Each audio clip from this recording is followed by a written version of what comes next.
How to extract file without using WinRAR or 7-zip. Hey guys, welcome back to this YouTube channel.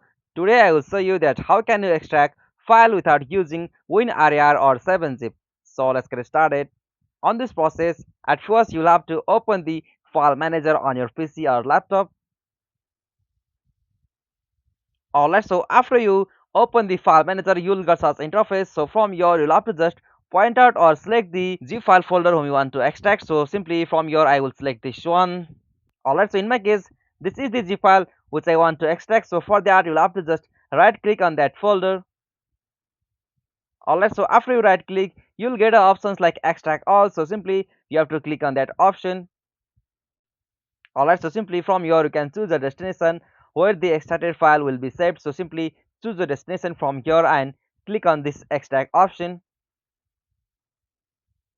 Alright, so after you click on that extract, you will be able to extract the files without using WinRAR or 7G files. So this is the easiest and simplest method. Hope you found this video helpful to you, and please don't forget to subscribe our YouTube channel for more quick and short tutorial like this. Thank you for watching this video. Have a nice day.